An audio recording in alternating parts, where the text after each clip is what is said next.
is?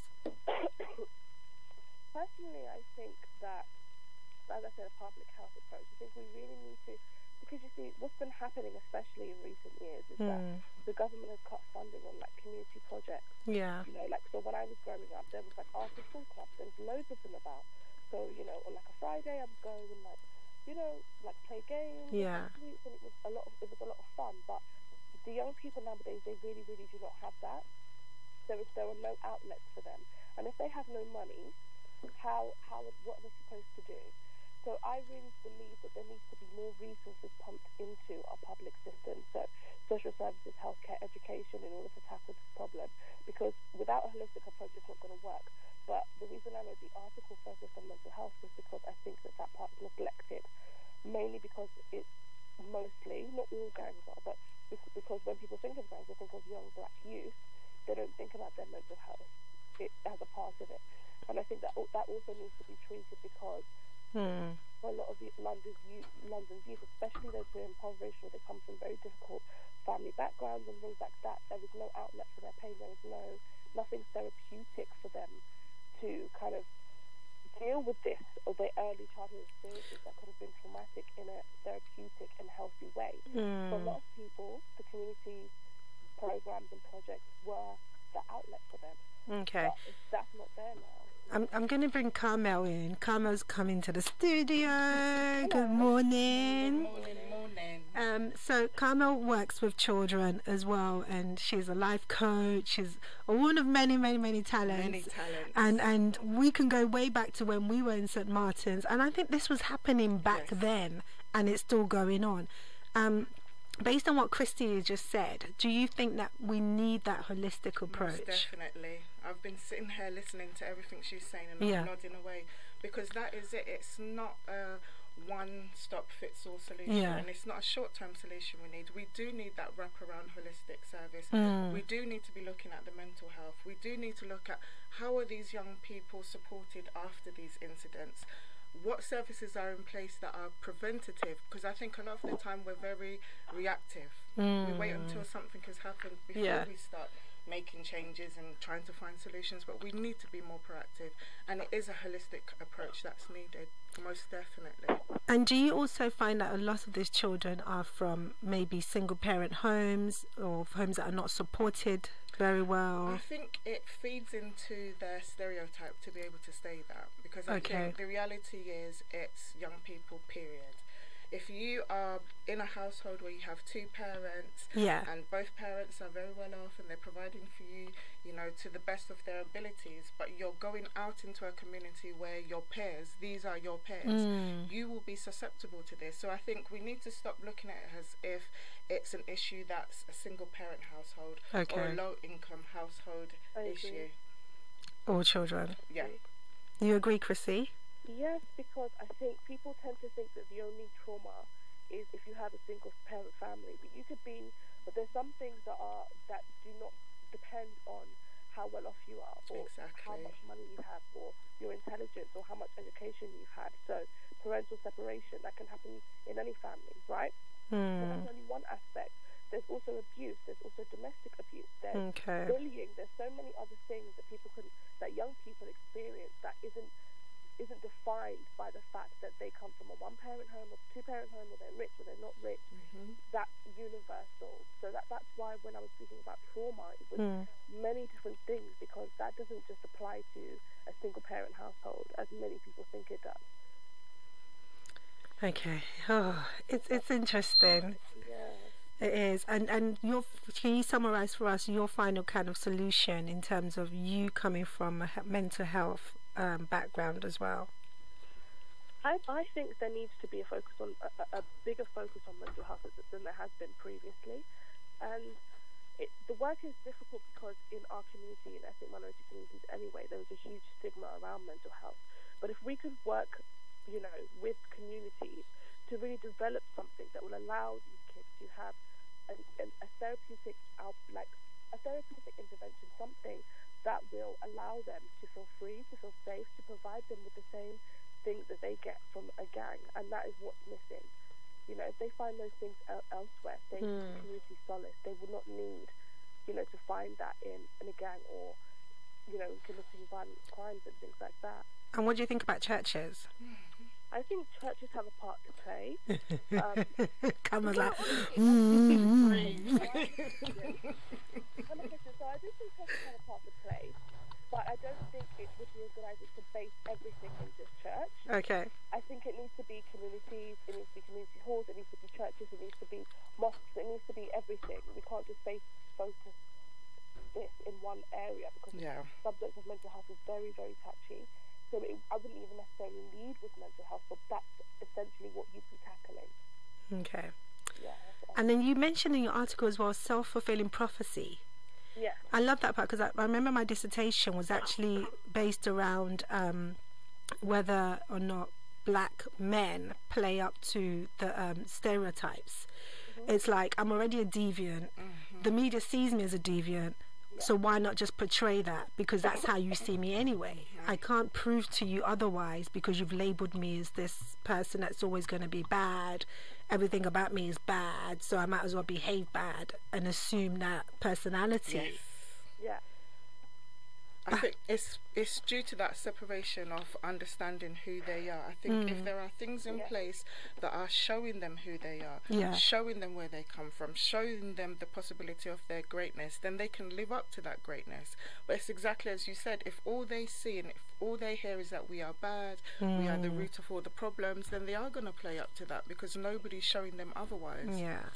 And sometimes it's easier to fall into the stereotype than it is to off. It's easier to conform to stereotypes. Yeah, especially if everybody else is doing it. Sorry, what was the question?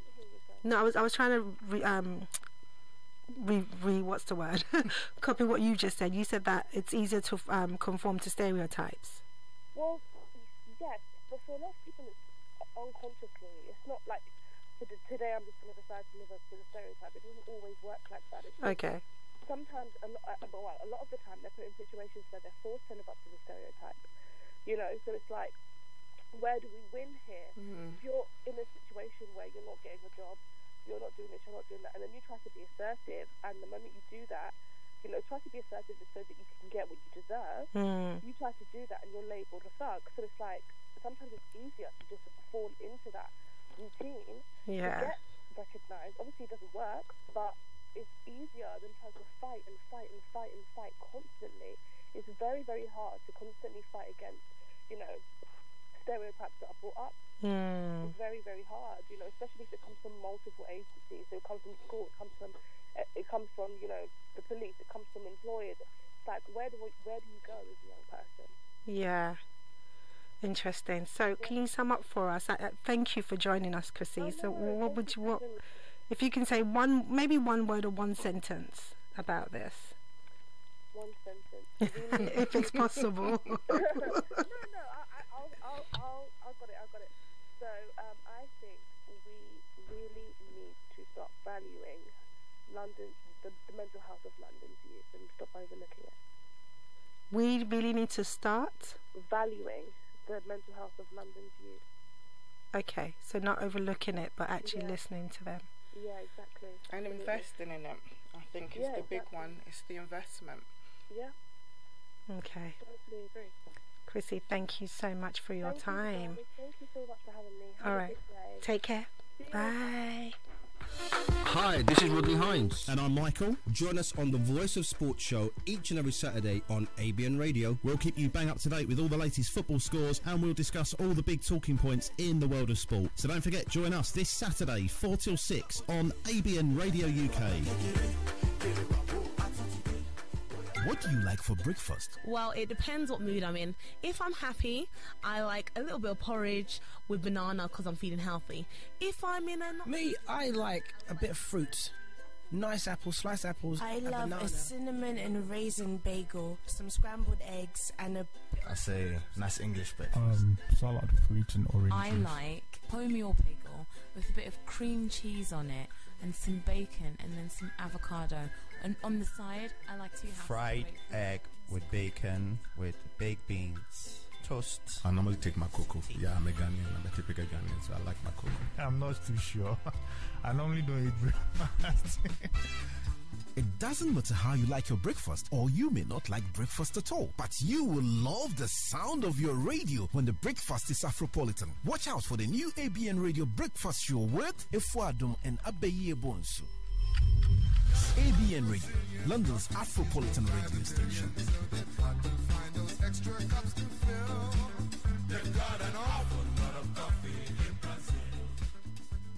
Consider that life wasted. Consider the heart ripped out of a family. Consider the potential never realized. Are these the things you consider when you carry a knife? It's not about street cred. It's about staying alive.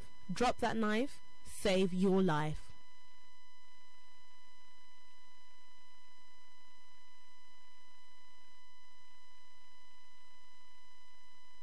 Okay, so you're back to the discourse, and I'm here with Carmel in the studio with me. We're talking about youth crime this morning.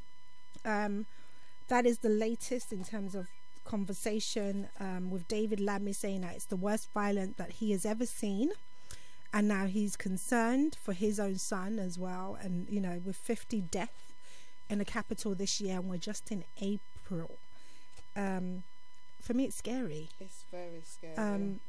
Hearing stories of people going into the wrong postcode. So if you're in the wrong postcode, then you're likely to be attacked because, you know, people are being defensive, they're protective of their own territory. And I'm just wondering, where has this fear come from? Why are we attacking each other? Why are our children attacking each other? And then there's something else online that said, oh, you get points based on how many people you've stabbed. And guys actually like the fact that they've been in prison. You know, it's a great title for them, and I'm perplexed. I don't know if that's the right word to say. I'm just like, I don't know. I honestly don't know, but I am saddened. It's been on my mind to do this. We did it 2 weeks ago, and we had lots of call-in and stuff. So I think for me, it's about solution. What can be I know you're doing great work. So if you tell us about your projects and your background as well, let our audience know. Okay, so my thought process is that we should be acting in a preventative measure. So rather than reacting when we hear about another child has been stabbed and what solutions do we have to find to this problem, it's being proactive. So we're catching them from a younger age and saying, how do we ensure that you are on the path from the beginning, so you're not susceptible to being exploited, you're not susceptible to going into gangs, regardless of your background, regardless of how you're brought up, your household, your income. What can we do to prevent you from going down that route? So a lot of the work we do is with the much younger age range. We take them from about 5 years old up into 12 years old, and we just do a whole host of provisions with them that just shows them that there are alternative ways to live. It gives them a sense of identity. We help raise their aspirations. We do a lot of projects and programs with them that allows them to encounter people within the community, such as yourself, who can inspire them and just really show them that there are other directions and other routes that they can take. So we do a lot of educational enrichment. We do a lot of mentoring programs. Okay. Everything that we can possibly throw at these children from a younger age to ensure that they are not attracted to that kind of lifestyle. That is what we will do. Okay. Oh gosh. So from your point of view, you said it's better to have preventative measures, not that we're acting and you know, being defensive or campaigning because people are now dying, but what can we do to ensure it doesn't get to that stage? Exactly. So you start from early age. Most definitely. What's the age group that you start with? We start at 5. From 5, okay. So the minute they're in primary school, where they're being socialized with their peers, that's where we get them, because we recognize that the minute that they are influenced by anybody other than their parents, that is the key point. That's the key point where we need to start saying, well, the influence that we want to put into these young people has to be a positive one. Okay. If they're being influenced by what's going on the street, what's going on in the media, okay, fine, that influence will be there, but we've got something to counterbalance that. And it's much more desirable to them than that lifestyle. And do you go into Black history? Do you tell them who they are? Very much so. A lot of the work we do is underpinned with that sense of cultural identity. Okay. So a lot of the work we do, although it's educational enrichment and personal development and social skills, underlining everything we do is reinforcing a sense of self, because we just believe it's really, really important. really, really important. Yeah, I was saying to Sharon earlier on that I remember my sister enrolled us into Black History classes on Saturdays. We used to have to go to, it was in Dick Shepherd, I think. They used to do it in Dick Shepherd. Talk about who you are, you know, queens, Nubians, and, you know, it was so important. But I think sometimes that still doesn't stop you. It doesn't stop you, but what happens is if you are presented with something that is glamorous, if you are presented with something that's filling the gap, then you're going to be drawn to that. And if you have no sense of who you are and the potential that you have, if someone is saying to you that you're nothing and there is no potential, and the only place for you is on the streets, in the gangs, that's where you will go.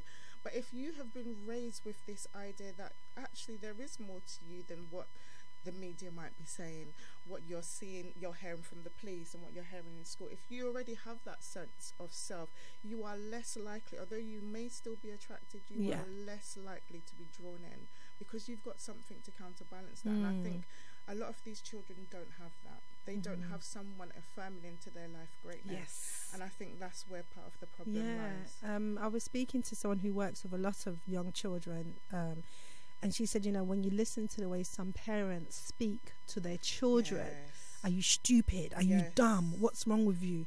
Those words stay with you. I think that's the thing we don't realise as parents.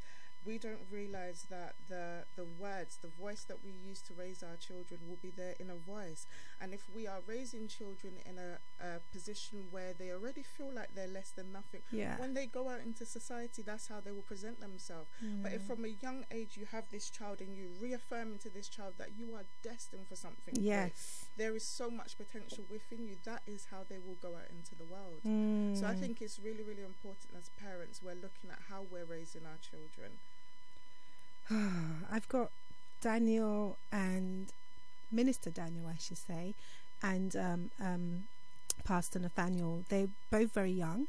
They were both in the world of crime, but now converted and are in church, and now they go out and do youth outreach. So it'd be great to speak to them and find out from their perspective, what was it that led them to that life? And then what was it that led them to SPAC Nation? Because SPAC Nation is known for a church that draws in a lot of the youngsters. And I'm keen to find out as well. So we'll probably speak to them soon and get their perspective on it. But there was another article. Well, not an article. There was something on Facebook. Somebody said that, actually, is it really that bad? Or are the police trying to, you know, have other agenda? I think the thing we have to recognise is that this is nothing new. It's something that's been going on from when we were teenagers, and unless we get a handle on it, it will be something that our children will be talking about when they're our age. So I think the reality is it isn't anything new. But when you go through a week where you've had 11 children, 11 young people under the age of 20 have been involved, some of whom have lost their lives, then we have to say something is at play. And I think it's a hard pill to swallow to sit down and hear 11 young people have been subject to either gun or knife violence on our streets. It's a difficult one. It's sad. And then also there's a campaign to possibly have a curfew in place. I heard about that. What do you think? I think as parents anyway, we should be having our children indoors at a reasonable time. I cannot imagine. Right, my eldest is 19 and I have a 17-year-old and a 10-year-old. I cannot imagine not knowing where my children are. I cannot imagine my children being on the street past my 19-year-old. He's a bit more grown now, but at ages of 14, 15, 16, I cannot imagine them being on the street past 11 o'clock, me not knowing where they are or why they're out there. What is their business on the street at that time of the night? So I think the curfew idea, it sounds good in practice, but as parents, it's something we should be doing anyway. But what if there's no parenting? I think that's the thing. I think we've lost this sense of, for example, when I was growing up, and I know it's the same for you, when we were growing up, we knew, our mum would tell us, if you do anything out there, I will know about it. And they did know about it, because there were uncles and aunties and people within the communities that if they saw us doing anything less than what we were supposed to do, they would report back. Quick on that landline. We didn't have mobile phones then. And not only that, they would address us directly. But now we have adults who are afraid to address children in the street when they see them. They're afraid to report back to the parents what they've seen their children doing. So we don't have that community parenting going on anymore. And so if a parent is struggling in their role, they don't have that support system around them to support them.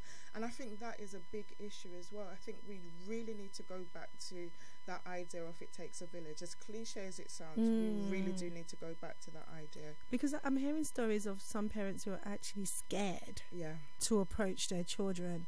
When you know your child is doing wrong and they have locks on their doors, you don't have any control. They're parents who are fearful of their children. I think when you're in that situation, there's a whole other host of things that are at play. This is beyond the matter of simple parenting, and it's at this point that those parents should be able to access certain services. It's just like the lady who you were speaking to earlier was saying about the mental health services. There should be some kind of services that this family can tap in to say, do you know what, there are other things going on with my child that I can't quite get a handle on. Where can I get support with this? And I'm not talking about social service intervention.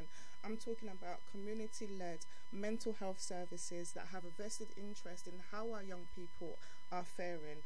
And I think if we have more of that in place, we will see a lot more young people coming up with a lot more positive attitude. We'll hear less stories of parents being afraid of their own children in their own home. That's just not acceptable. What am I going to say? For me, with the mental health issue, I'm not sure. I think it would have to be people who understand our culture. Most definitely. As opposed to people who don't know who we are. And then, you know, it's because if you don't understand the background of the culture, how can you deal or help? And I think there are people within our community, from our community, who have that skill set to deal with that. But they're so underfunded and so under-resourced and so overlooked that they cannot do the work that is necessary. And I think these are our key assets in the community that need to be tapped into, and they need to be tapped into right now. Oh, gosh. I now have Daniel and Nathan. Who's who? Daniel, Minister Daniel, Pastor Nathan.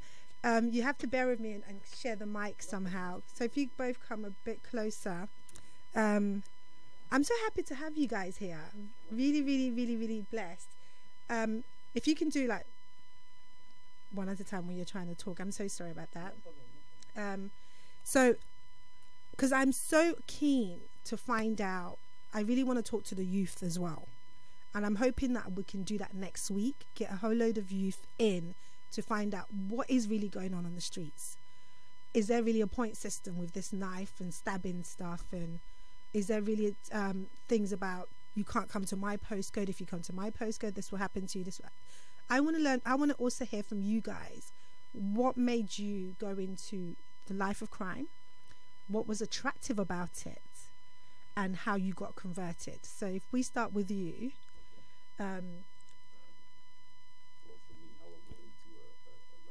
So this is Minister Daniel talking now. Go on. How I got into a gang, how I got into the street life. I guess I was looking for love.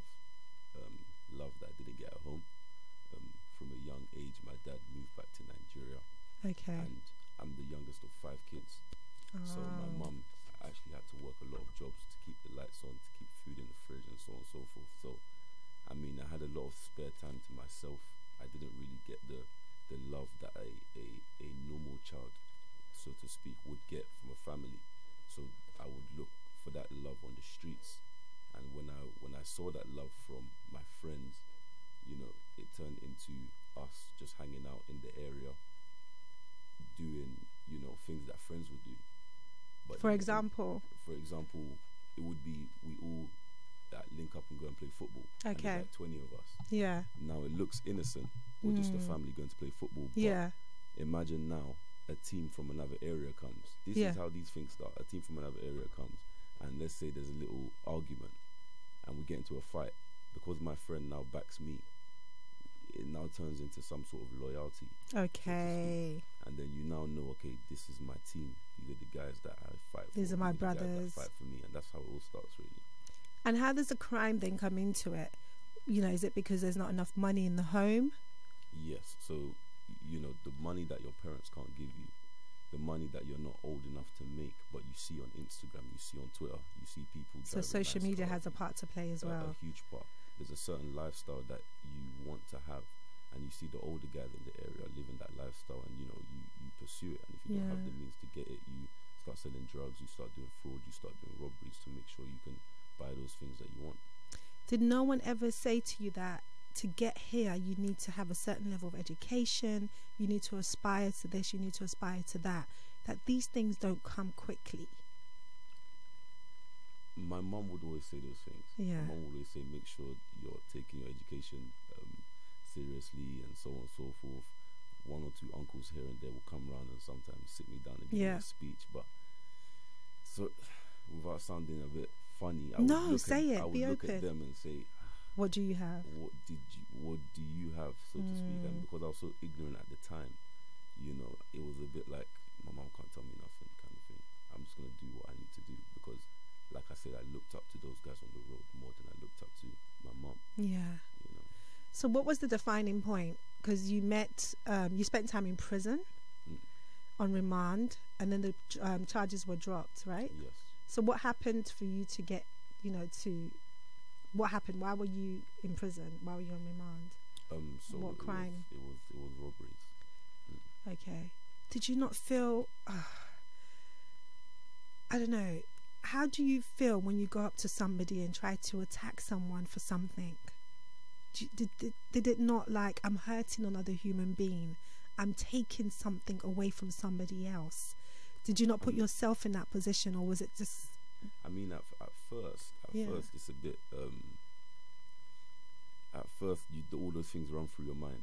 Yeah. Like, oh, it's a bit mad what I'm doing. Did someone teach you how to do it? You would see others do it, and then you just go and replicate it. But after a while, it will become normal. It will become like it's just part of the culture. It's what we do. You know, wake up, you need something. You just go and get it. Attack someone and get it. Exactly. So it's normal. It's not like there's no huge thought process. There's no, rules to, okay, I need to do this. This is calculated. It's just, I need something. I'm just going to go and get it, really. Oh my gosh. Yeah. And then the charges were dropped. Why were the charges dropped? You were fortunate enough for the charges to be dropped, right? Yes. Can you say why they were dropped? If I can remember. Okay. Long time ago. And then from there you met Pastor Toby. Yes. From there I was introduced to Pastor Toby. So how did that happen? So you were on remand. Charges were dropped. Was there an intervention there waiting for you to then meet Pastor Toby, or did somebody? It was actually a family friend. Okay. He's called Pastor Oni. Okay. I used to work with him at a property company. Okay. And I came up. Okay. And I found out that all the skills per se, the characteristics I was using on the road, I could actually transfer those to do something positive. Yeah. And the moment I was given that opportunity to do something positive, I took it. Okay. And that's where I now met Pastor Toby. Okay. And then how did that transpire? Because you're now SPAC Nation. Yeah. And you're now a minister. Yeah. And you're only, 22? 23 now. 23 now, okay. In my eyes, that's still young to be a minister. Yeah. And how do you feel in terms of, just explain the whole process of you, being born again, etc., or, knowing Christ? I mean, meeting Pastor Toby and coming to SPAC Nation is church unusual. It's a different way of doing church. I mean, and it appeals to the younger generation, because I've been in church all my life. Okay. Church wasn't really new to me after coming out of prison and being introduced to Pastor Toby. My mum was actually a leader in a very renowned church in London, and so being born again and the whole church scene wasn't new to me. It's just that SPAC was just more appealing, so that's why. What made it appealing? Because me looking from the outside, okay, judgment. I'm going to be a bit judgmental. It's like, I haven't been to the church, and few people that I've spoken to, like, oh, what are they doing? Is it grime? People are jumping up and down. It's not the norm. But who am I to say what is normal? Because if it's attracting you and it's getting you to Christ, isn't that the most important thing? Because it's relative to you, right? So what was different from SPAC that you didn't get from maybe a redeemed church or something that, made you want to stay? I mean, like I said, what I was doing before, I didn't necessarily have to stop. The way I was, I didn't necessarily have to stop. Obviously, it turned from doing negative things into positive things, but it was the same. I haven't changed my person. I'm the same person. I just now do things positively. Okay. Whereas with another church, you come in and you kind of have to be basic. You have to conform. Exactly. You have to dull yourself down. Whereas SPAC Nation, it is you coming as you are and just transferring that negative energy into something positive. You are who you are. You come as you are, but now you're living a life in Christ, and it's amazing. Okay, that's beautiful. I like that actually. You're not having to pretend to be anything else but yourself, but using your skills in a positive way. That's beautiful. I've got a little bit of tear. I'm trying to hold back the tears because I'm so proud of you that you've seen the different light and you've completely come out of that. So do you feel more love within the church? Is the love that you wanted, are you getting that? Yes, I am. Okay. SPAC Nation is not just a church, it's a family. Everyone knows each other. We're always in our pastor's house. We all have our own small community units, our own groups, and it's just love. It's a real family. What about the boys you've left behind? Where are they? They've actually come to church. A lot of them have come to church. Okay, you've managed to convert them. They've seen that I've changed my life around, and they've decided to come. Okay. What about people who say, "Oh, your church glorifies material stuff"? That it's about your pastor posing with Bentleys and making you feel that that's what church is about, but really church is about serving. I mean, those people that say that, basically what they're trying to say is you shouldn't have a Twitter account or you shouldn't have an Instagram account. That's what they're basically trying to say. Because if I am me, like I just said, I haven't changed per se. I've just changed from my negative energy to positive. Now, if I've got an Instagram and I drive a Bentley, are we saying now that because I'm a minister, I'm not allowed to take a picture of me in my car and post it on Instagram?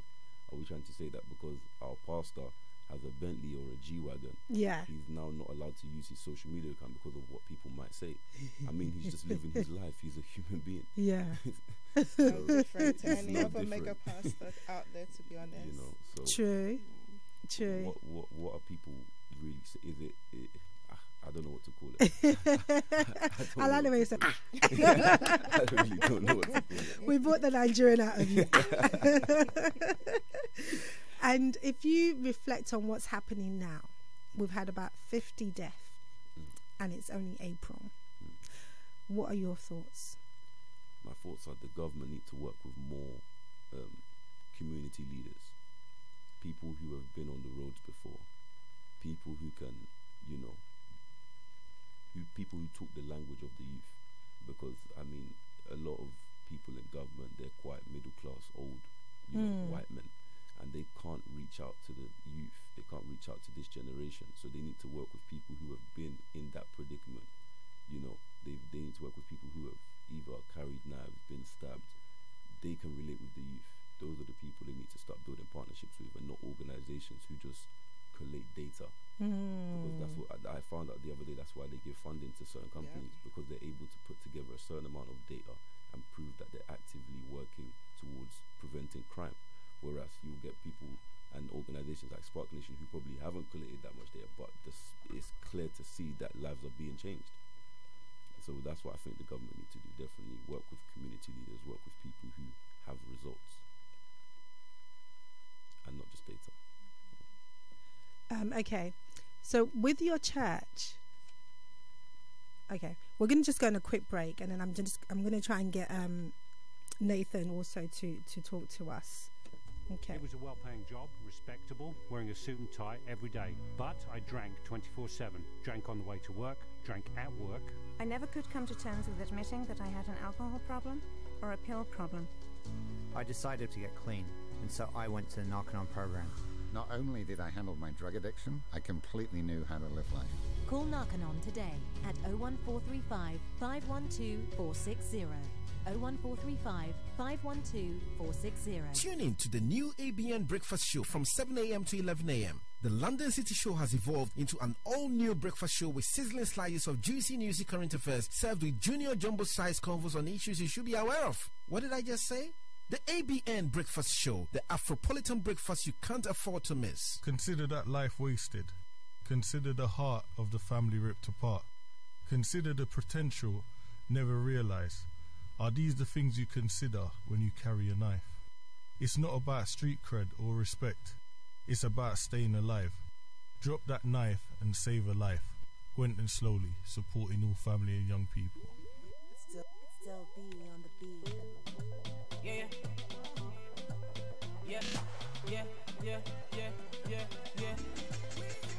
She na dance, she come to dance. I be na maya, you come to maya. I be you come the look. I beg you wrong, go stay for back you. We not there for church. I beg you move, make you shake your body.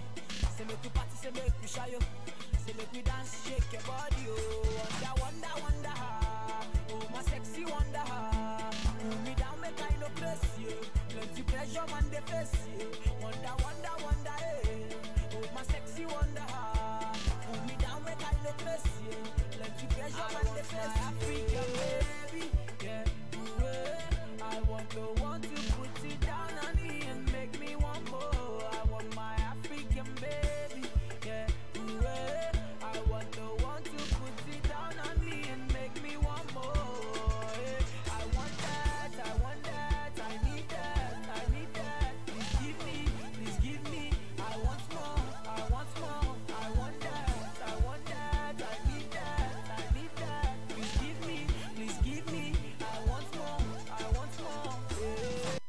Okay, so you're listening to the Discourse with me, Esther Alade, and in the studio I have with me Carmel, who's been with me since morning. Hey.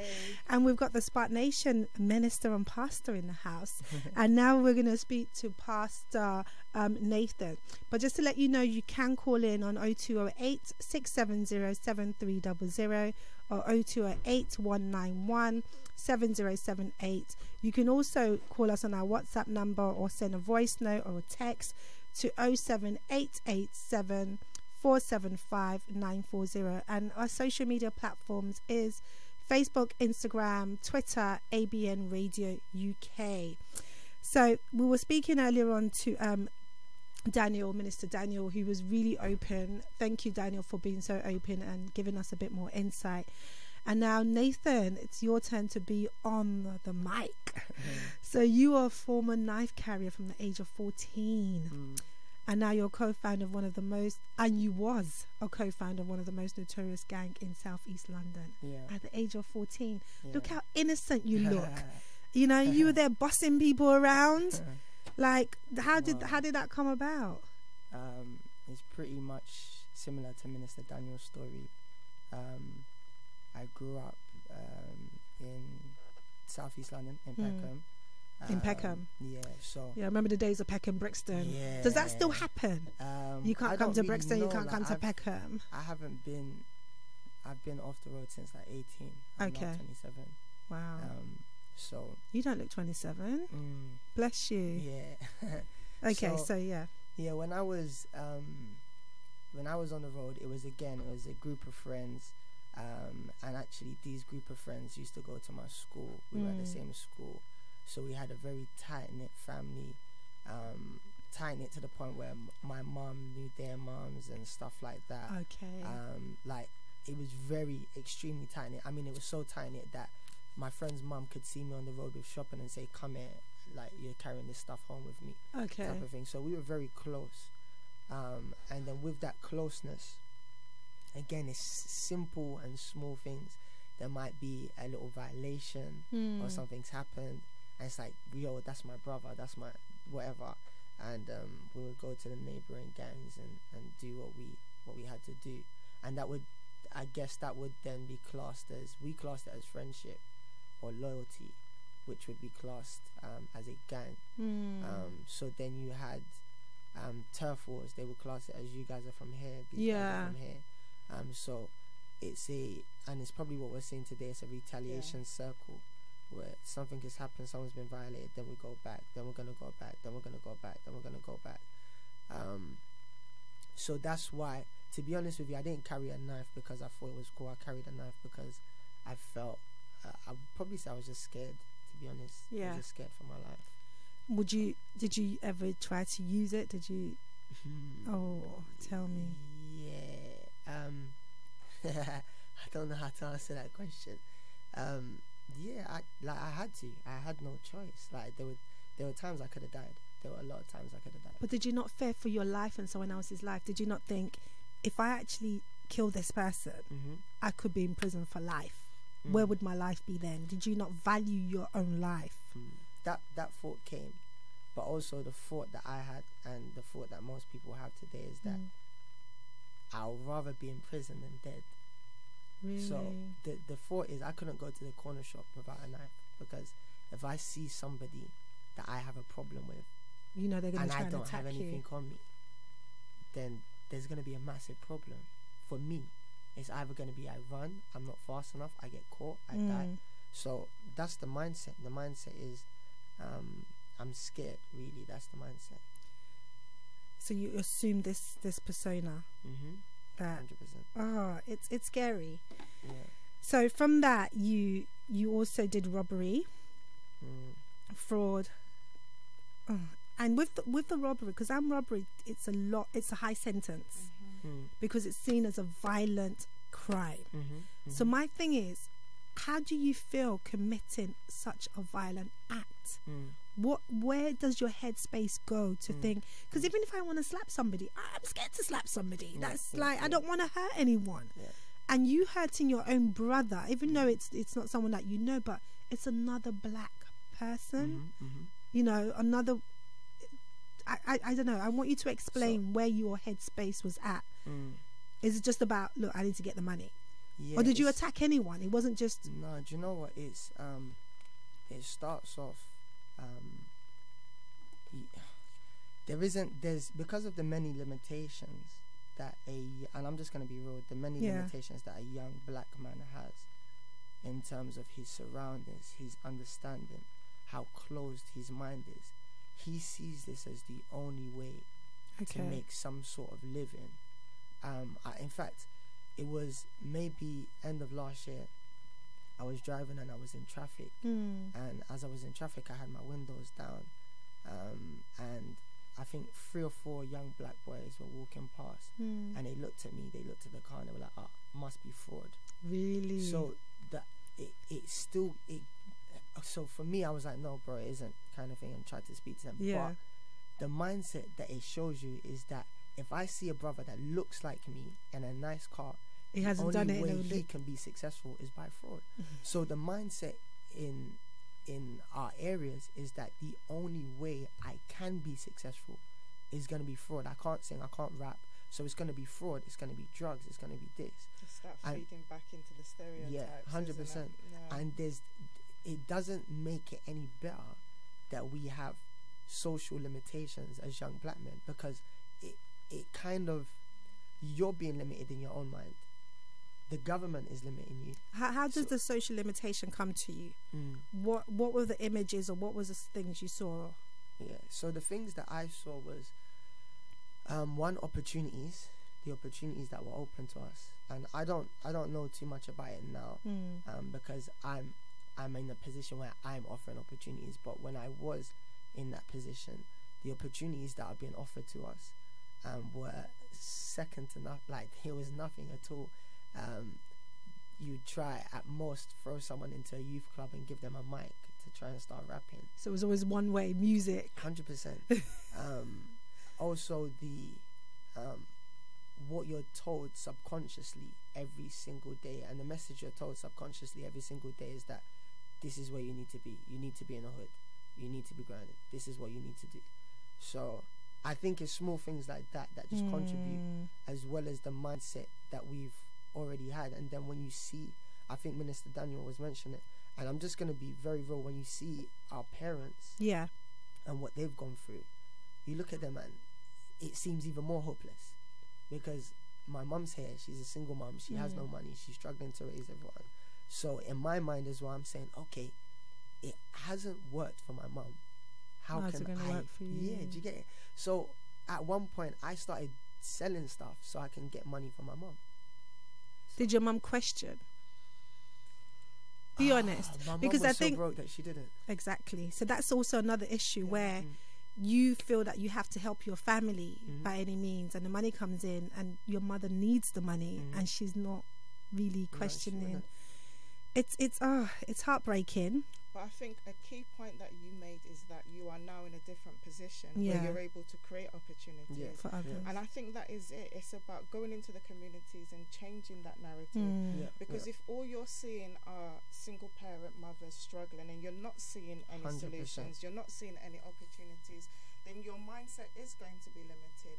But if we have young brothers like you going back into the community and saying, actually, there are other ways, 100%, then that is a solution in itself. And I think the problem that we're having is that so many people are so busy living their lives in isolation that they're not looking around them. They're not putting their heads up to see what's actually going on around them and saying, well, actually, if I just went to a youth centre on a Saturday, I'm an accountant, and I you know, showed these young people how they keep their books straight, or I'm a painter and I taught these children, you know, really transferring those skills over and creating those opportunities. Because sometimes it's just a simple thing as, I cannot pay you in paid employment, but I can have you in my business and teach you some skills.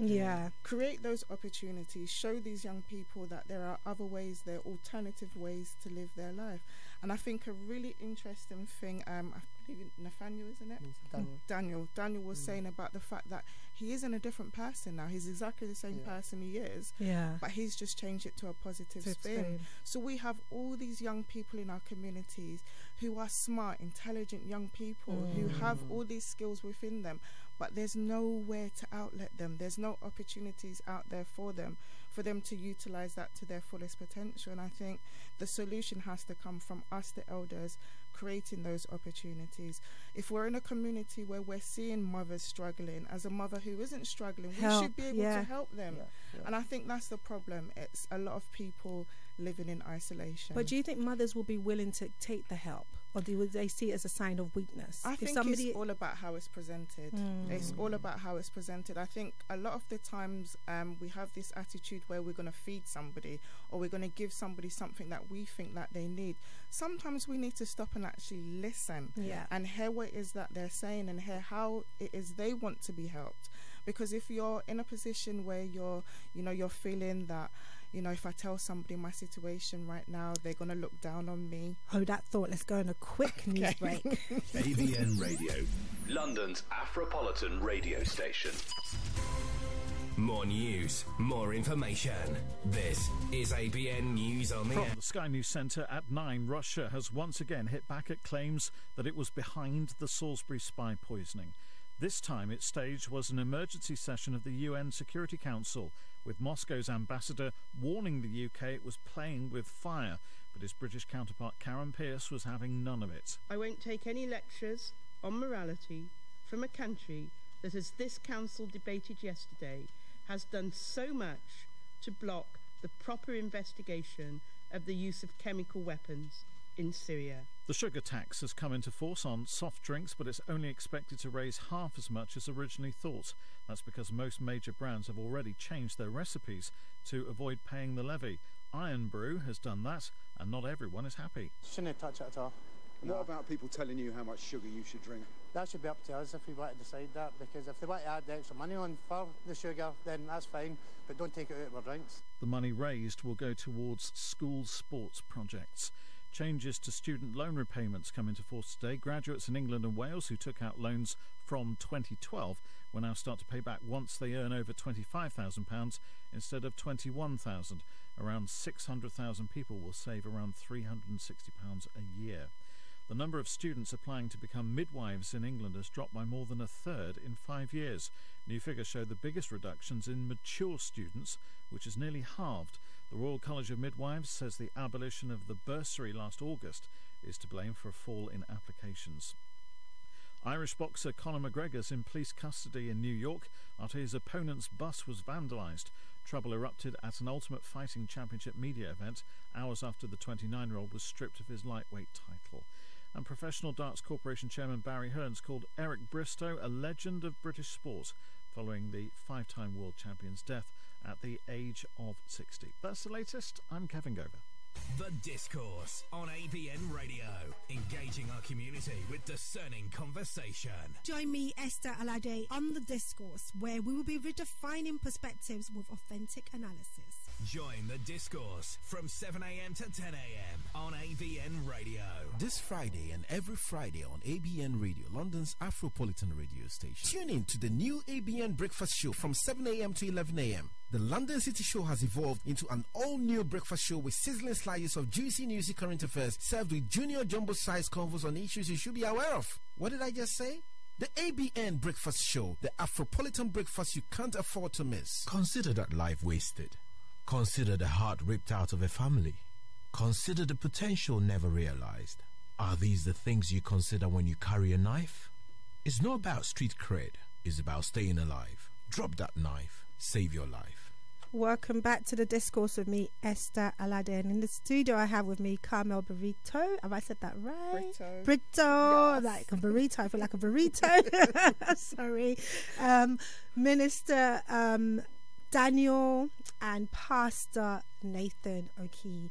Thank you so much. Thank you both for being so open and honest about your experience. I'm really inspired by you both, and I hope that with this story we can touch many more young lives and even mothers at home who might be listening as well. So there's a text that's come through which says, I've recently been attending SPAC Nation, and I can truly say my life has begun to transform. And I just thank God for my leader, Minister Daniel, for just being such a strong person to look up to. I've been in only 2 months, and I can see the transformation. It's tears of joy to see a young lady like me grow and transform in Christ and see life in a positive way. SPAC Nation changes lives and community, unites such as Brixton, build lives. Are very grateful for SPAC Nation. And Pastor Toby is a man of his word, it says. And as a young lady, you get judged for so many things, but coming to SPAC has opened my mind in such a positive way, where before I couldn't do that. I can be myself in SPAC Nation, and it's a beautiful thing. That's the key, though, isn't it? Yes. For being yourself, not having to be someone else. We didn't get a name. I don't know if you want to text back and say your name if you want to do that. And I like that the point you've raised over and over again is the fact that you're still able to be who you are, your authentic self. Do you ever feel the pressure that, you know, you've now completely changed? Can you maintain it? Is there anything that keeps you, you know, maybe the past life, and I don't know, is there any struggle day to day? Do you have anything that comes from the past, maybe? I wouldn't say I struggle. The reason why I would say I don't struggle with it is because I know what I've been saved from. Every other day, I've still got friends in prison today. Okay. I've got friends in prison from when I was still doing road, and that was like a good 10 years ago. Wow. I've had friends that have died. I buried friends at the age of 15 years old. So trust me, I don't want to go back. Like I've compared both lives, and you know the thing is, the only time you can call someone silly is when you've been offered the opportunity and you don't take it. But if someone hasn't been offered the opportunity, there's nothing you can say to them. They don't know any better. And that's it, though, isn't it? It's the opportunities. It's the creating of the opportunities. And I think if as a community we're not creating opportunities for our young people so that they have the option to see the good and the bad of what's out there, then how can they be making the decisions? I think a lot of our black businesses, as someone online was saying, rightly so, they need to be reinvesting in our communities. They've reached a certain level in life, and if they're not giving back, and if they're not showing these young people, you know, the opportunities of what's out there, what's stopping these young people from coming back and burning down what they've built? Yeah. So we have to understand that it's something that affects all of us, and I think it is key what you said about the fact that now that you've seen an alternative way of living, why are you going to go back to something else?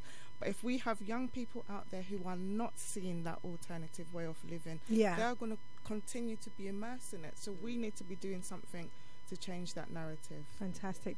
And what about you? I think for me, I don't think there's definitely no going back, because I've seen something I've called impossible become possible. You know, I've seen impossibilities become reality. Love it. So I now know that I've now seen purpose, and this purpose is much bigger than me. Love it. It's thousands, it's millions, it's telling a story, and I believe that me going back to that life would be me killing thousands of young people, because that's powerful. You know, it took me coming out of that life to be able to share a story, to be able to create a testimony and then share a story and bring many people who were in that predicament out of that predicament. So for me to now go back after growing so much, I'll be wasting a whole generation, really. Can I ask, how do we replicate that outside of the church? So for the young people who aren't necessarily interested in going into church, how do you replicate the steps that you've taken to come out of that life? How do you replicate that for those young people? What is the solution you would offer up? What I would say is, and I always say this to some of the young people in my community unit in Brixton, that the only difference between a drug dealer in Brixton and a corporate trader in Canary Wharf, the only difference between them is the way in which their mind is set.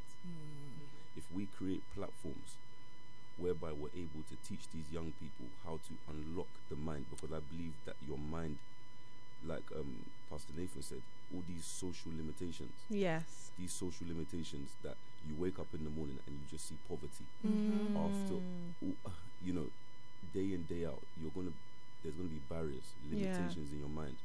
So we need platforms that can unlock these limitations in the mind, and like I said before, transfer your positive attributes and characteristics into something positive.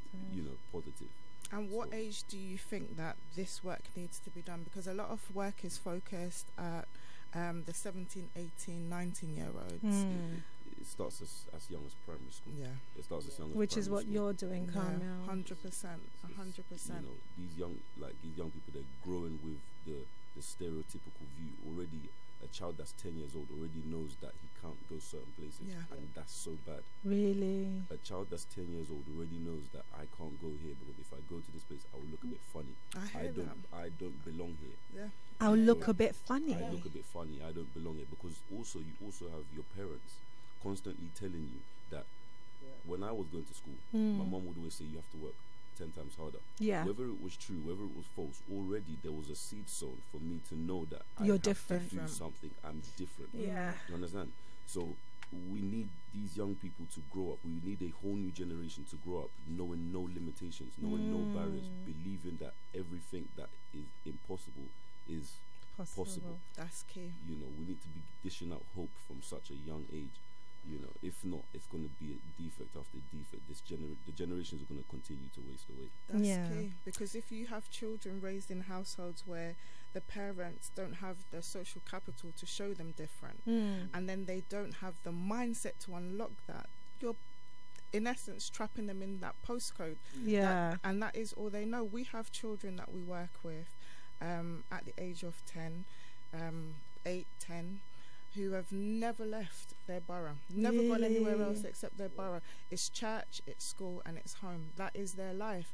And if you're growing a child in an environment where that's all they know, that's all they see, and then you're telling them these things like, you know, you have to work 10 times harder, you know, if you want to be on an equal footing, you have to do this, but then you're not giving them any tangible skills to back that up. You're not providing any opportunities. You're not providing any solutions. In essence, you're locking them in. You're not giving them that opportunity to expand and grow. And I think what you've said is key. It's about working on the mindset from a very young age. But then that mindset needs to come from the parents, because it comes from your home, right? So it's not always. Because if you're teaching a child something and you put them back into where they've come from. how's it going to change for them? But then I think that comes from the wraparound service approach, understanding. So for us, the way we work is if we're trying to teach a child something, we're also going to teach that parent. And if the parent already understands it, then we're going to teach the parent how to ensure the child enjoys it. So it's about looking at how do we work with the parents as well as with the children to change that mindset, to change the behavior. Yes, to a certain degree, it does start with the parents, but it cannot all be on the parents. We as a community have to understand that once those children leave their homes, whatever they choose to do, be it good or bad, it reflects on all of us. Yeah. So all of us as a whole have to take some responsibility for what's going on. So the lady that texted in was Josephine. Do you guys know Josephine? I'm going to try and play a YouTube of the guys that went on a campaign in Tottenham. Okay. They're trying to unite the gangs. And I really liked what the guy was saying in terms of calling all the guys together, and trying to bring everyone to unite and really speaking to the boys and telling them that, look, we're from Brixton, we're from Peckham, whatever, let's all just come together and really sort this out. Let's just try and see if I can play this.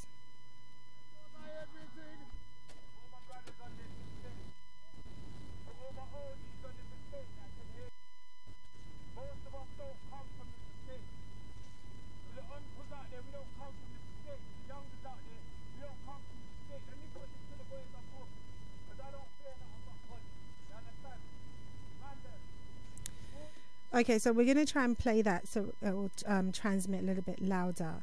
But he was literally addressing the boys on the estate and saying that, look, and I think it's worth hearing. And I really want to get the guys in next week as well, and some youth as well who are still maybe currently in that mindset, to talk to us about, you know, why and what can be done to get them out of it. But once again, I just want to champion you guys and just say, you know, well done.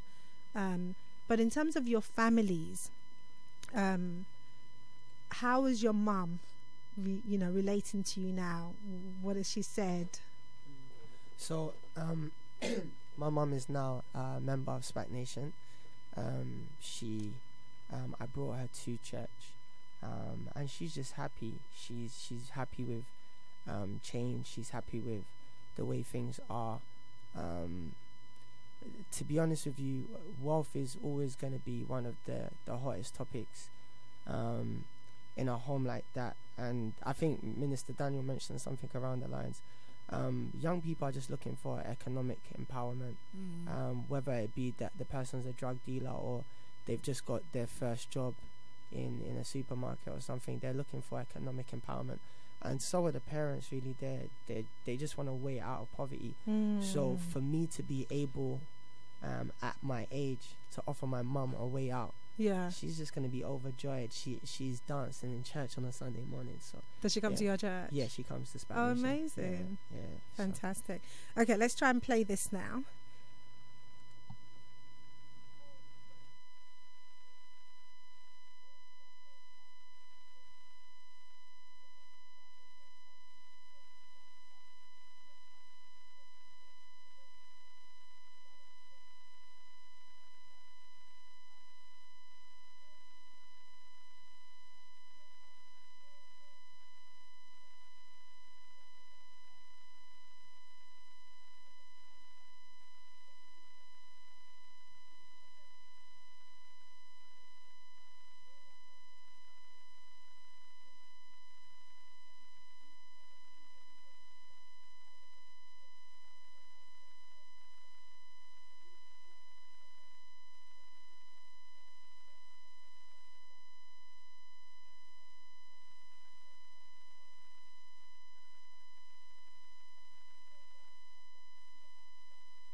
Okay, so there's a lot of swearing in that one, so yeah.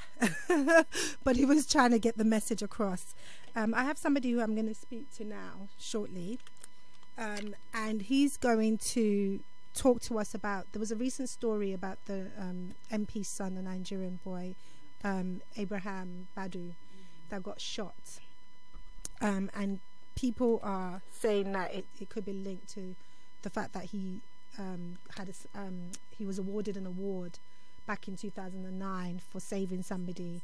Yeah, but I've got somebody who knows him very closely, and there's a call to action because they're really trying to find out who did this. So I'm just going to get Cheryl on the line now.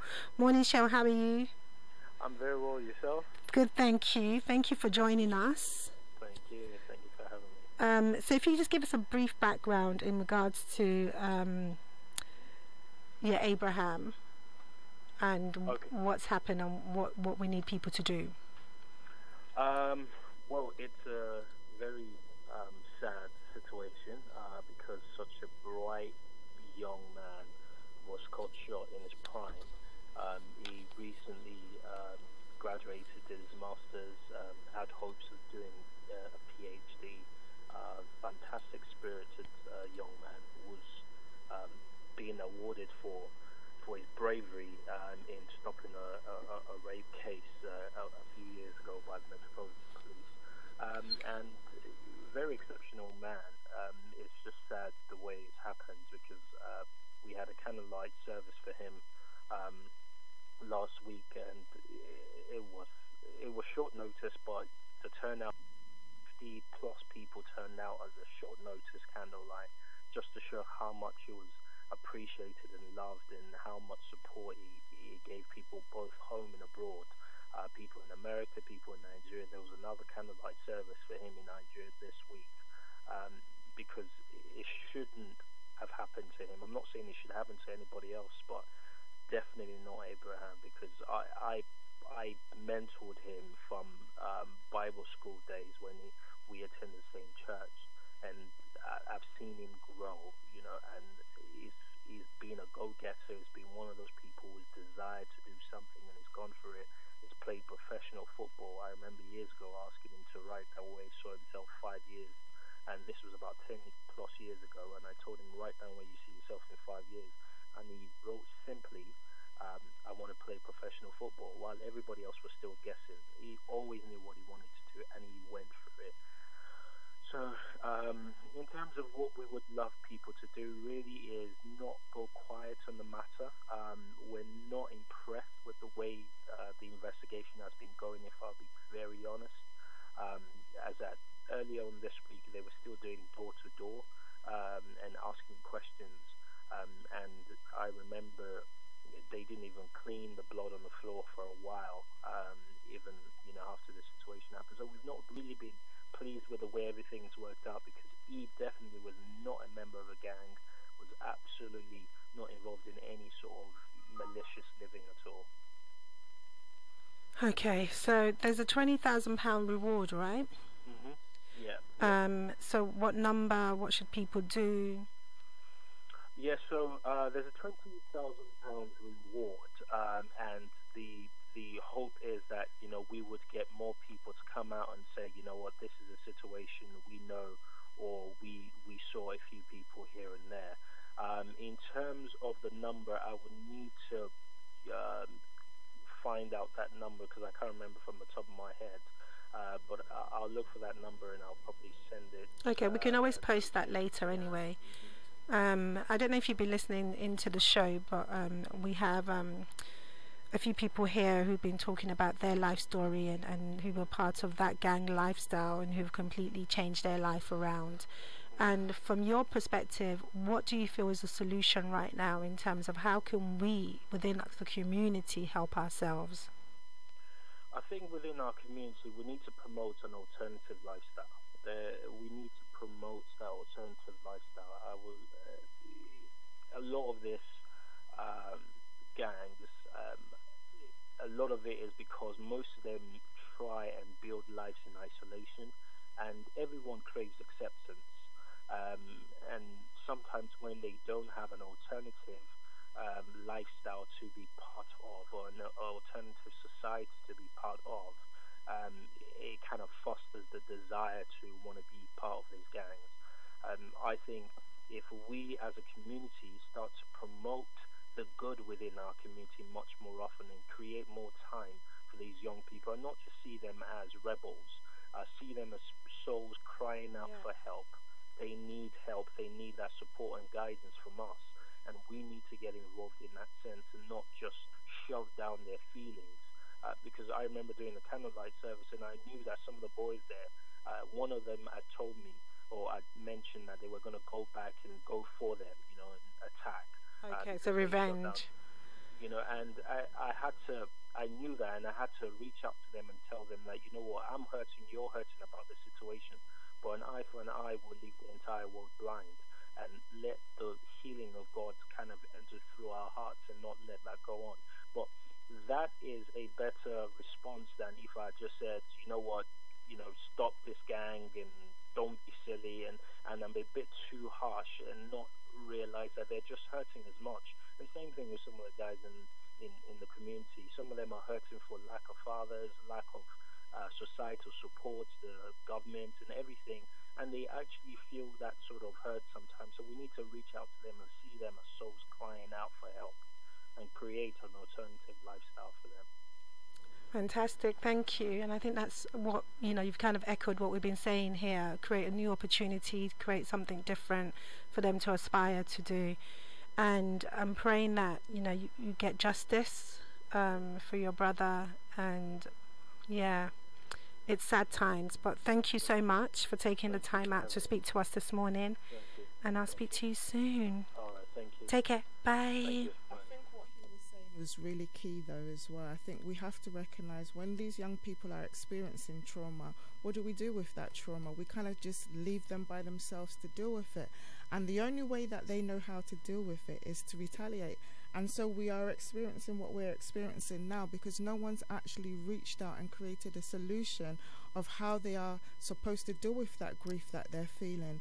They've lost somebody. They've lost someone within their community. They've lost someone who they call their family, and then they're just left to deal with that. And then on top of that, they're then looked upon as being thugs and criminals, and you know, you are now the problem. Yeah. So what do they do with all that anguish and all that rage? Cheryl made a point about not having fathers in the house and healing. How did you personally both deal with that? Because you both mentioned that you were raised with just your mother in the house, single mother. Was there any resentment towards your father not being there?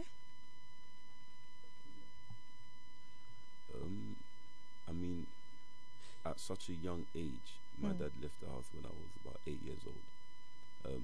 So when I was younger, I mean, I didn't really see the implications and, you know, what it means to not have a dad around until I actually grew older. Then I realized that, oh, maybe if he was around, this wouldn't have happened, or that wouldn't have happened. Maybe I wouldn't have got into this situation. But, I mean, there's no anger, really, about my dad. You never felt like, where's my dad? Why is he not here? Why does... I mean, we still spoke. Okay, so there was communication. We still communicated and everything. So it's just that he just wasn't there physically. Okay. You know, due to a breakup. Okay. But there was never really anger to say, oh, why is my dad not here? I just got on with it, really. And just kind of took my life into my own hands. Okay. What about you, Nathan? No, there wasn't. I guess the only because I come from quite a large family. I have 11 brothers and sisters. Okay. We just have different mums. That's like me. Yeah. There's 12 of us. Oh, I finally found someone that beat me. But yeah. So I guess because of that, there was a lot of my brothers and my sisters weren't too happy with him. But I guess it's exactly the same as Minister Daniel was speaking about. I didn't understand the implications of not having a father around. But yeah, so, I mean, but after coming to God and coming to church, I got over that very, very quickly. You didn't have any feeling like, I wish my dad was here. You know, because men are seen as like authority figures in the house. I guess that I didn't have that feeling because I found a replacement very quickly on the road. And that's the issue, it's the replacement. Who becomes that replacement? Yeah, that would be it. I think that would be it. I think there are some really good organisations within our communities that have recognised that there are these households where we have all these young men who have absent fathers, and they've put an alternative in that place. We have the Manhood Academy at the moment that are doing some fantastic work with the young boys in that transitioning from childhood to adulthood, and I think we cannot overlook the importance of having men in our households. But it is, if you don't know what you're missing, you really won't know the implications of it until you become an adult, and then you realise, well, actually, there was a loss. How do I now deal with that loss? Let's go on a quick break.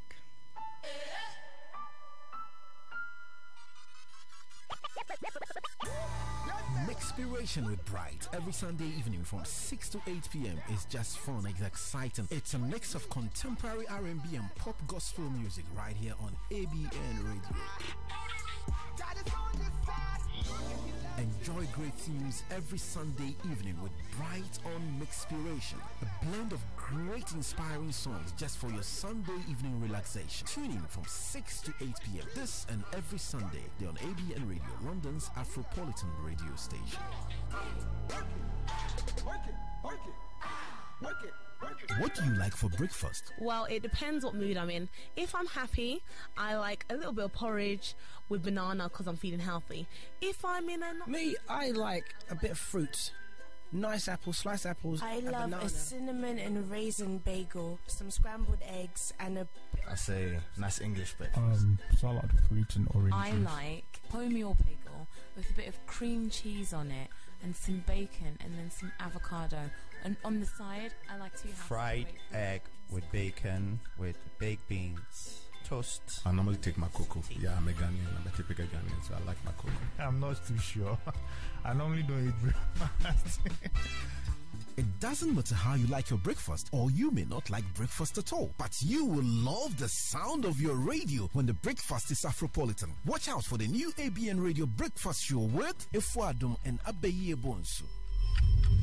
ABN Radio, London's Afropolitan radio station.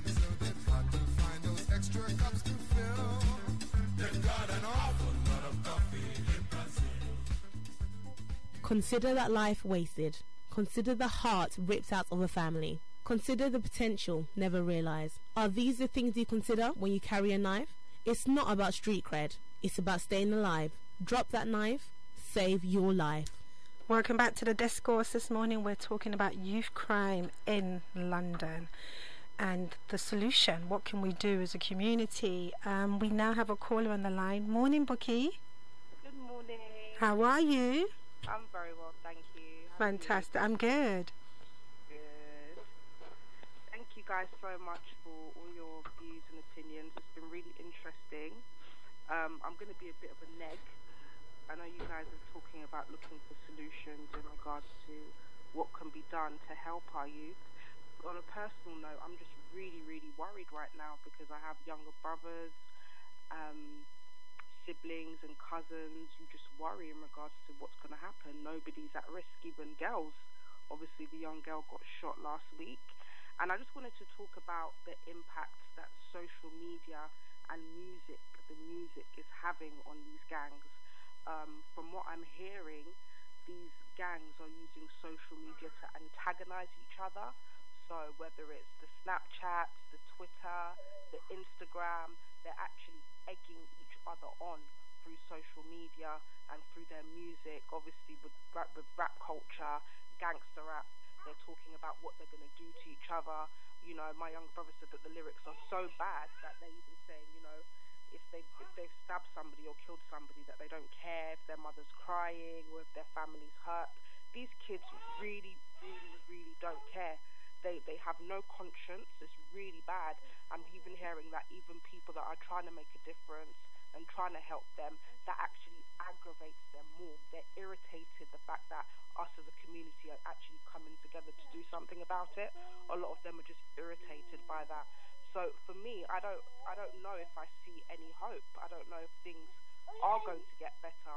is the system, is the government going to put money into our communities for it to get better? I don't see that happening, you know. But as you know, people have mentioned on the show, us as a community, we're the only ones that do have to come together to help the youth. But right now, I'm sorry, that's my toddler. That's okay. We can still hear you. But right now, it's just obviously, as we all know, it's a really sad state of affairs. And, you know, again, just in regards to what they're all doing to entice each other and egg each other on, it's really, really bad. They don't care. They don't care. And it's awful. And I've also heard that they've got this point system in regards to how many people they kill or how many people they stab. There's point systems. It's really, really that bad. Okay, I'm going to bring you guys into this because the question I asked you earlier on was that how did you get out of that mindset? Yeah. And why did you feel it was okay to, like, you know, be violent towards another person? Yeah. Where was your mind at that stage? Yeah. I think one of the things it does boil down to mentorship and leadership. Because your mentorship and your leadership is the road. You don't have a mentor, you don't have someone showing you that actually some of the things that you truly want, because at the root of it, you look at the root and you look at what do these guys truly want. Do you think someone wants to watch their back every minute of the time? No, they don't. So you look at the root of it, and I think at the root of it, when you find the root of what these guys and these young boys are chasing, you understand how you can mentor them, you understand how you can lead them. I think when it comes to social media, yes, social media does inflame it, and I guess social media has made this violence a bit quicker than we've seen it before, because this was happening way before there was Instagram, way before any of this was about. But one of the things, I guess, when it comes to social media, I work with I work with young men who lead a whole area. I mean, when it comes to them, everyone in their area is scared of this young man. And I'm telling you, this young man does not have Instagram. He doesn't even have WhatsApp, because he knows that I'm so deep into this. I can't be seen by police. I can't be seen by this. I can't be seen. So, in fact, it's almost like Instagram and social media that we're talking about is a help for entry-level gangsters. If you want to find the real people, you're not going to find them on social media.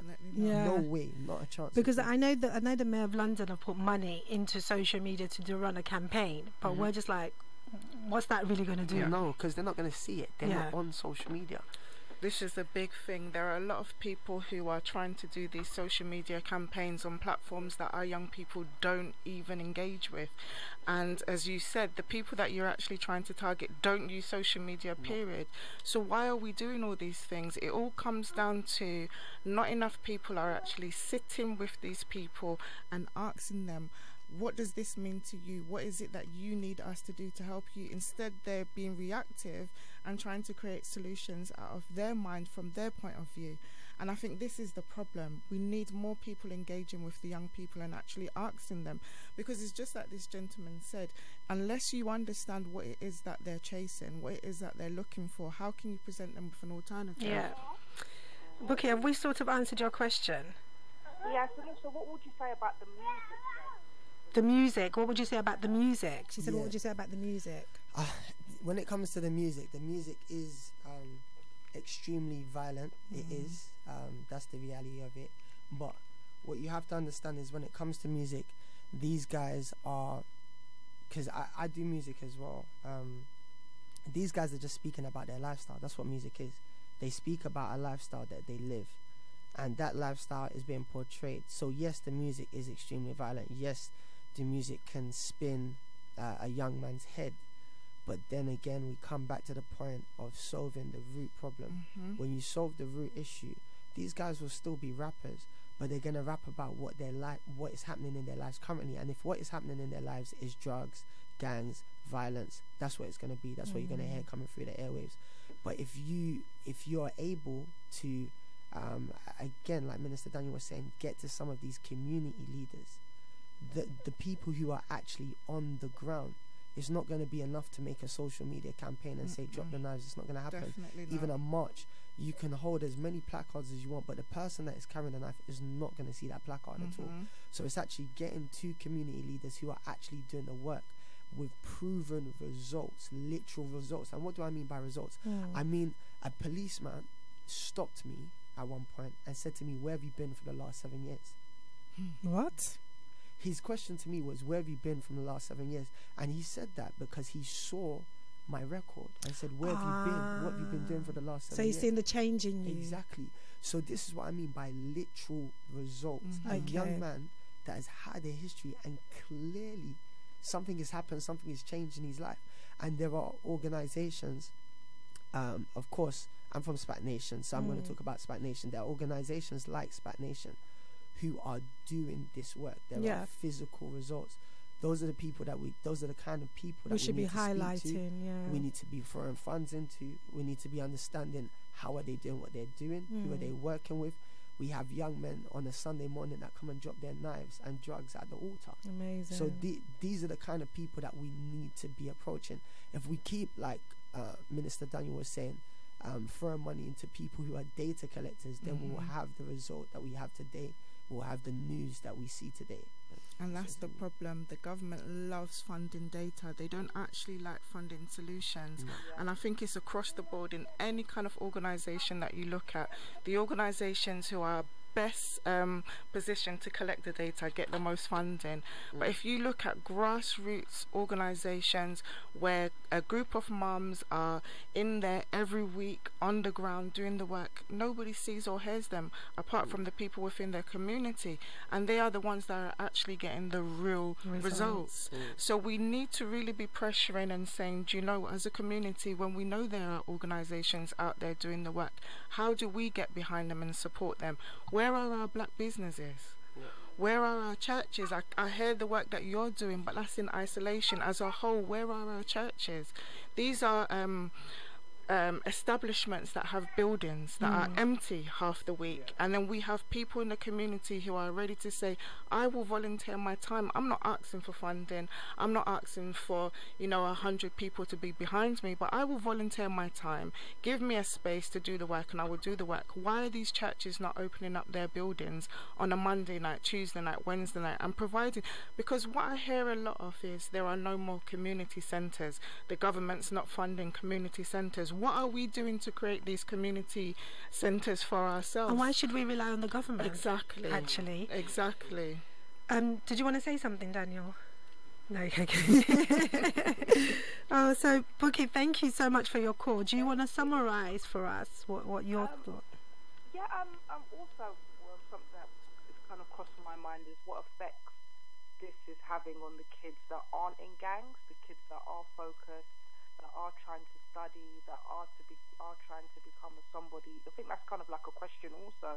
What kind of effects do you think is it having on the good kids, for want of a better word? From my knowledge, they are scared. And they're being attacked by their own brothers and sisters, I guess, or people that look like themselves attacking them. So it's all confusing. I heard a story of my cousin, his cousin was coming back from the gym late at night somewhere in Kennington, and these 4 boys attacked him because he was at the wrong place at the wrong time, and they're like, we thought you were somebody.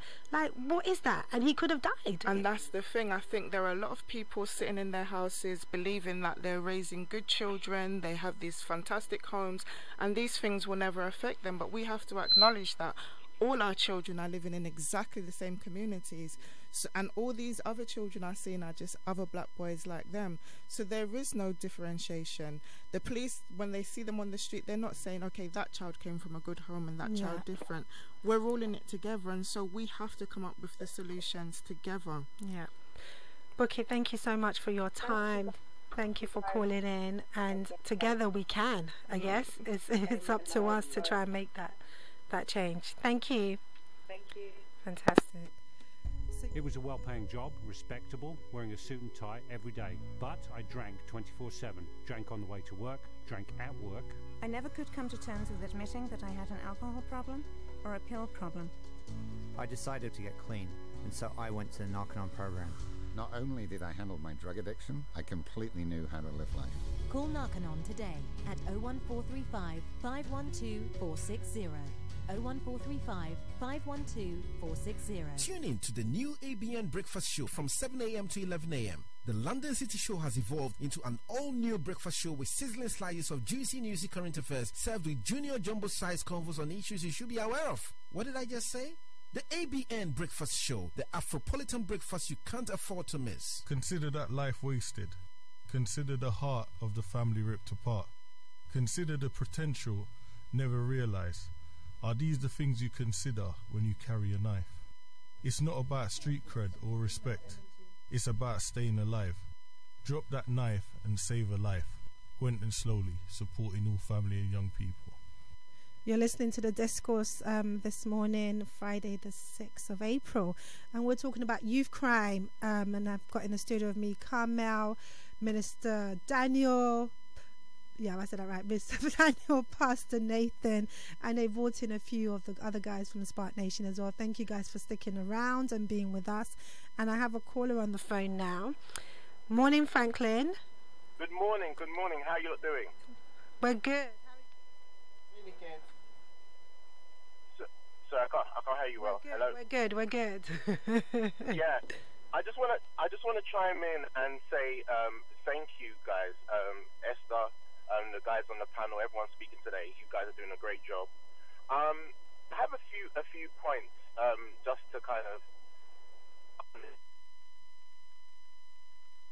Okay, we lost you there. If you want to, do you want to repeat? Do you want to repeat the last thing you said?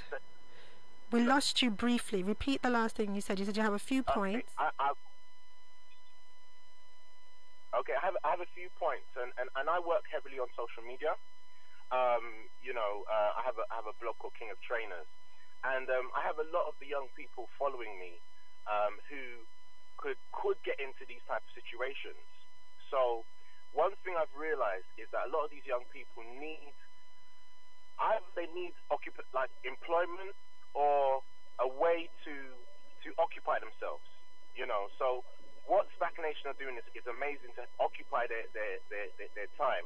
I've set up something called Footwear Jobs, which is actually to help open up the employment industry to help these young people, because a lot of them, they're just looking for something to do sometimes, if that makes any sense. They fall into gangs out of the lack of things to do. So they join their peers and then they roam the streets because there's nothing to do, So when there's an opportunity for them to, get into some sort of, work that values them, that's when I think that there could be a change, Some of these young men, they're actually, let's face the fact, some of them, they like this type of, this persona that comes with the danger. But when you can show them an alternative, or say, look, you guys can be respected in something else, then sometimes they listen, I do believe social media plays a good and bad effect. I have a massive, quite a big following, and I see all these young people all the time, and I do agree that some of the main criminals are not kind of on social media, but sometimes it's good to get the message out through social media to reach the ones that could potentially fall into these traps. Okay, thank you for that. And I think you've echoed what we've been saying all morning, really, is that it's about opportunity, giving them something to do where they can value themselves, transferring their skill set to something positive. And yeah, I think like you said as well, it's them assuming a persona, because Nathan, you made a point earlier on when you said you were scared. You were holding a knife, but you were actually scared. But it was a case of you had to show that you were tough because you didn't want anyone else to attack you. And I can so personally relate to that, being at school. It's like you either became the bully or you were bullied, because you didn't have the best of the best, so you had to assume some sort of persona to, like, you can't touch me. But really, no, you can't hit anybody. I couldn't fight to save my life.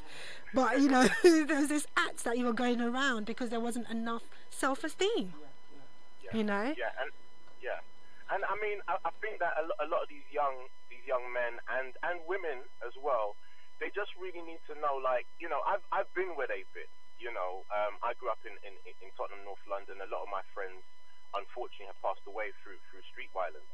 And I think sometimes they get to a stage where a lot of them really just need to know there's another way. You know, there's another outlet. You know, some of these, the music that's going on is, you know, I do listen to hip hop and rap and everything, but the message is sometimes not conveyed that there's other ways to become successful, you know, and to occupy yourselves with different things, you know. So again, I just want to echo and say, well done to SPAC Nation and everything you guys are doing. You know, if you need my support, hit me up.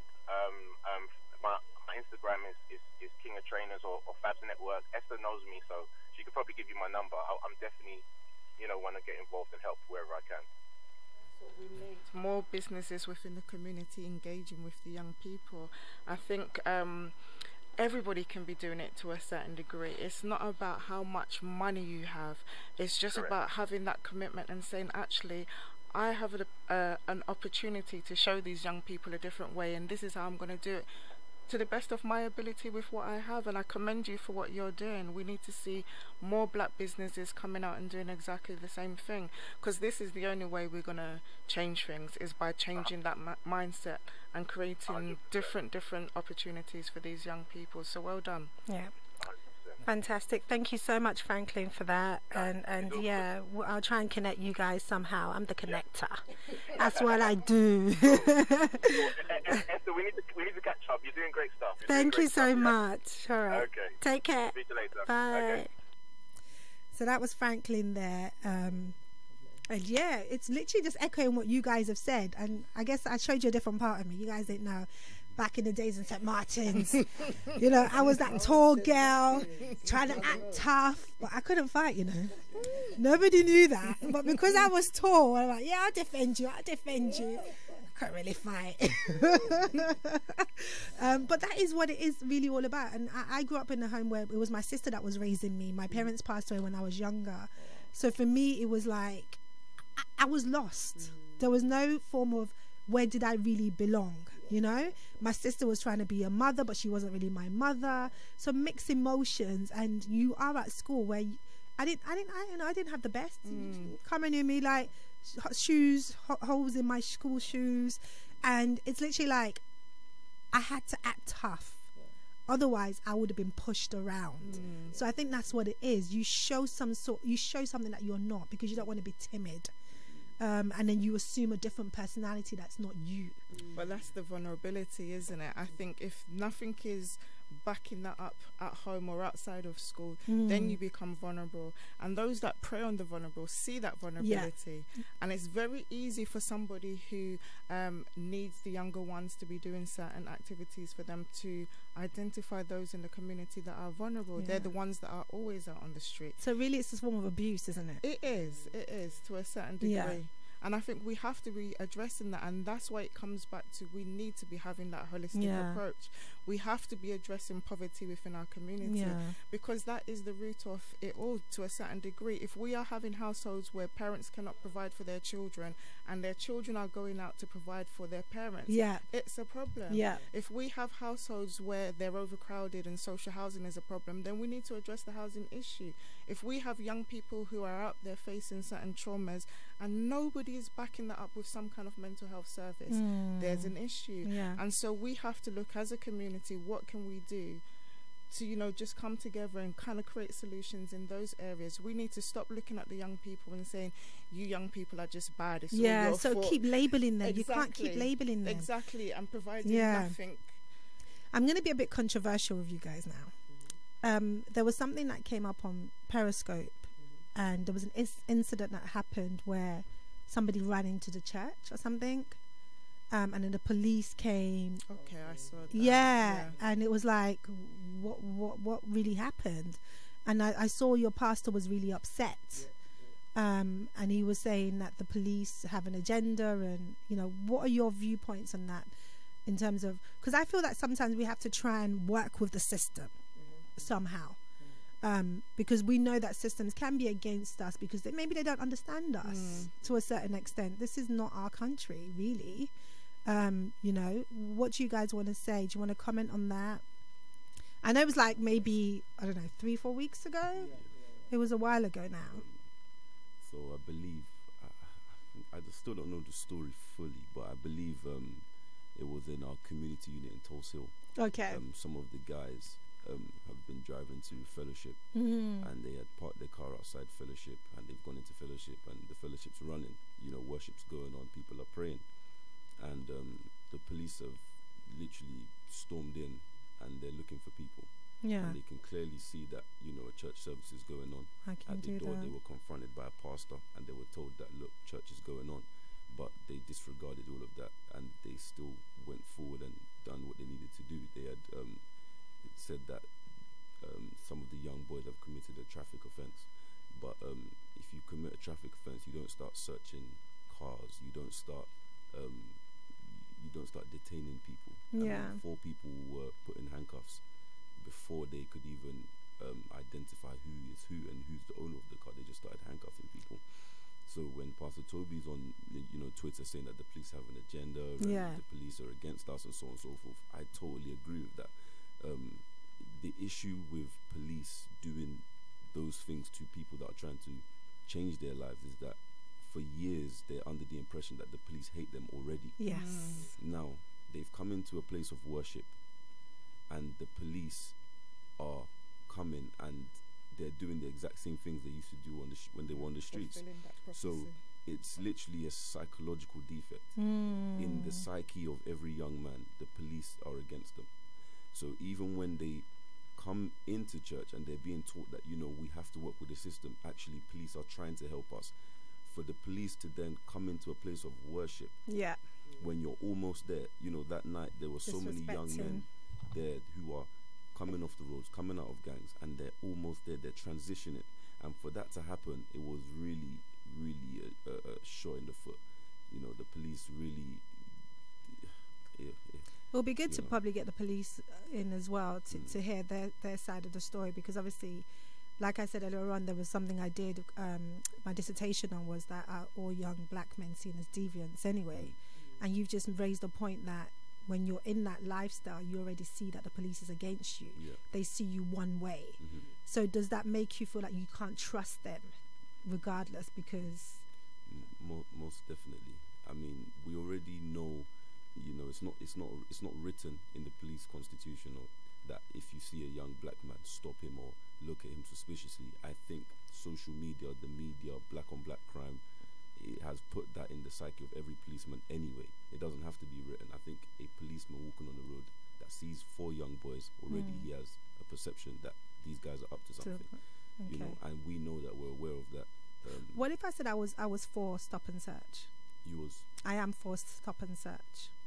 I think yes, when it's applied correctly, but when it's applied disproportionately, then we've got a problem. If it's used in the way it's intended, if you generally suspect someone of committing a crime and you stop and search them, then yes, by all means it should be done. It is a valid approach. But when it's used as a way of controlling a certain group of people, instilling fear in a certain group of people, removing the rights from a certain group of people, then we've got a problem. I like that point. We're going to try and round this up now and try and summarize, but thank you guys once again for your time. I think what I've got out of it is about creating opportunities, transferring one skill set, installing value into young people, making sure that the home is supported. If you see a family struggling, as an outsider, come in and intervene. Sometimes people don't know how to ask for help, and it's up to our community. It's up to us to be the change that we want to see. Most definitely. And to empower our young people. And I'm happy that you guys have transformed your lives. It's amazing to see. Thank God I got shipped to North London to see a different lifestyle. Who knows where my life would have been, you know, trying to play tough in the streets of Brixton.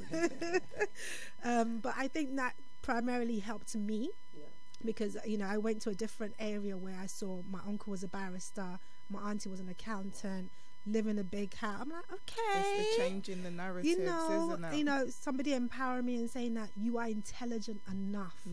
You know, you can do this, and that made me start reading, start, speaking properly, not like I can't even do slang words, to be honest, and things like that. So it's like, I don't care if people think I talk white. What is white? Actually, I'm intelligent enough to know that I can. We have to. That is it. The fundament right there. We need to change that thinking. I think if we're teaching children that if you speak correctly, you're acting white, that's a problem. Yeah. And that goes back to the limited mindset. Exactly. When we teach our children these kind of thought processes, this is what happens. They are already at a deficit because we've taught them that they're less than. So it's really important that as people who are in a position to be able to change that narrative, we're doing it at every opportunity. Exactly. There's nothing wrong with being able to communicate articulately. Yes. There's nothing wrong with getting great grades. There's nothing wrong with being a nerd, because 10 years down the line, you'll be a lot more stable. Your income will be better because you need to work with the system. Not saying that everybody who goes to university or college is successful, because we know people who didn't finish who are multimillionaires, but get the mindset right. But I think that's the issue right there, and I think it goes back to something this young man said. It's one thing for a parent to tell your child that, but if the child is not seeing that in their community, they don't understand a thing you're talking about, because it doesn't translate, which is why we need the professionals within our community to come back and give back. Go to your youth centres, go to your Sunday schools, go to the projects in your community, and just have conversations with these young people and just show them an alternative. It's something we've been doing for the last 5 years. Every so often we find a professional and we bring them in, and we sit them with the young people and we allow them to be able to see, well, actually this is a path that we can take. If they don't see that thing that is attainable, how are they going to attain it? So we need to be presenting them with that. So Nathan and Daniel, can you round me up 20 seconds each? A minute to round up and finish the conversation, but I am going to try and get some youth in next week to talk more about this. But I think today's been very productive. We spoke about solution, but at the same time, what's key is prevention. So I'll use this time to just invite you all to SPAC Nation. You can follow us on Twitter, SPAC Nation. Follow us on Instagram @SPAC Nation, and there you'll see where we are. We don't have a church building. We're literally moving every week or every quarter into different communities, changing lives. So follow us on Twitter @SPAC Nation. Follow us on Instagram @SPAC Nation, and you can also follow Pastor Toby on Twitter, Toby__online. Okay, awesome. Nathan. I think Minister Daniel's done all the rounding up. Yes. I kind of echoed 5 seconds. Exactly the same thing. It's exactly where you can find us in terms of us actually moving forward and joining hands. And what I guess the last thing I would say is I employ some of our, because I know SPAC Nation is a movement full of young people, but I employ our parents to come and join hands with us, come and see what we're doing. I have parents that have literally said, look, this is my kid, I want you to help. So there are parents that are already doing that, but I just implore parents to come and join their hands with us and join their hands with the movement. Fantastic. Thank you guys so much. I've been empowered. I'm inspired to see young people here early. This young man has just been there. What is your name? Jaden. Jaden's just been here, champion. How old are you, Jaden? 18. Fantastic. All suited and booted. Love it. Looking sharp. And then young ladies as well here in the studio. Well done, guys. I'm loving all of this, and well done to SPAC Nation. Whether we like how it's been done, at least it's relatable and it's getting you guys off the streets, and that's the most important. You've been listening to The Discourse with me, Esther Alade. I'm here every Friday from 7 a.m. to 10 a.m. Take care. Have a lovely day. Salisbury poisoning. The two countries referenced British dramas and the Nazis as they traded jibes at the United Nations.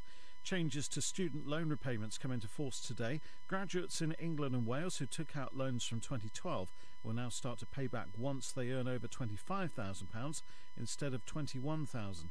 Around 600,000 people will save around £360 a year, but university support worker Kennedy Walker says it doesn't go far enough. Students and young people are facing very difficult times in terms of their prospects, and I would like to see a lot more fundamental things being put in place for more fundamental changes, i.e. changes to how much debt students are walking away with, and making moves to actually get rid of tuition fees altogether. A survey's found a tax on sugary drinks would encourage around half of us to cut back on the products.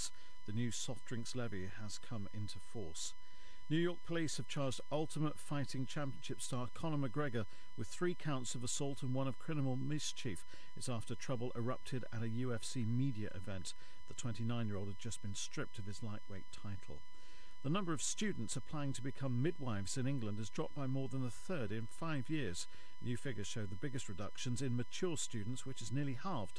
The Royal College of Midwives blames the abolition of a bursary